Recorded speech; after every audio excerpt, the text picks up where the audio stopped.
Depuis le début du nouvel arc de Dragon Ball Super, beaucoup de monde sont sous le choc. En effet, tout le monde considère Goku comme un être stupide, borné et naïf, car il a causé sans le vouloir la destruction de plusieurs univers. Un massacre annoncé aux dieux à la fin du deuxième combat préliminaire du tournoi du pouvoir. Une annonce qui laissa tout le monde sous le choc, hormis une seule personne. Une personne qui autrefois avait sauvé son univers de plusieurs personnes voulant le conquérir.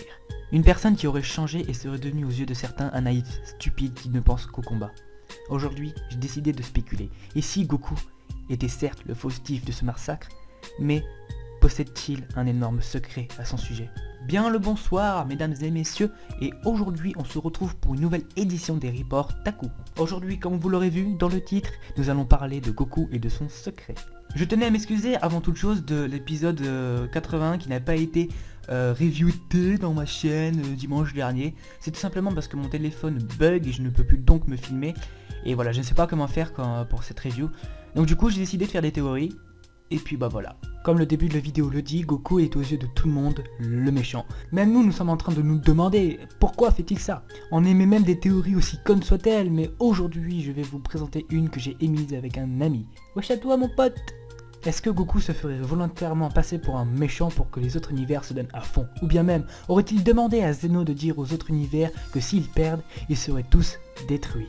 Ne vous inquiétez pas, j'ai des faits et j'ai même la preuve que oui! Rappelons-nous de l'épisode 78, le moment où le grand prêtre annonce à tous les dieux de l'univers 7 que les univers perdants seront détruits. Tout le monde est sous le choc, sauf Goku. Tout le monde est sous le choc sauf Goku qui trouve ça excitant. Certains pourraient me dire, bah bien sûr Goku est stupide dans DBS. Mais attends Troduc, bien sûr qu'il est stupide dans DBS. Mais ne serait pas-il devenu intelligent? Bon, revenons à la théorie. Comme je le disais, Goku reste indifférent à cette annonce, à vrai dire, et il esquive le sujet à chaque fois qu'on lui en parle. Ou alors il prend un air stupide, serait-il une façon de cacher la vérité? Même dans l'épisode 80, Goku s'en fiche, il veut se faire passer pour le méchant car il sait que si l'enjeu du tournoi n'est pas intéressant pour les autres univers, aucun ne se donnerait à fond. Venez si vous voulez vous battre, amenez-moi les personnes les plus fortes de vos univers, c'est clairement son objectif. Se faire passer pour le méchant était la meilleure solution pour se battre contre des adversaires redoutables quoi. J'ai même encore une preuve que les univers sont pas très la race s'il n'y aurait pas eu la destruction des univers en jeu. Regardez l'univers 9, ils nous ont clairement pas amené leurs meilleurs combattants. Le trio du Toutou Waf Waf n'est évidemment pas la force ultime de leur univers, ils les ont emmenés car ils pensaient qu'ils auraient à faire un tournoi des plus banals, du coup pas besoin d'emmener les plus forts de l'univers. Voilà. Si on rajoute à ça que Goku nous a déjà fait un petit coup de pute concernant son intelligence durant Dragon Ball Super, si il l'a fait, par exemple avec Hit, je vous rappelle qu'il avait organisé sa propre mort pour pouvoir se battre contre Hit.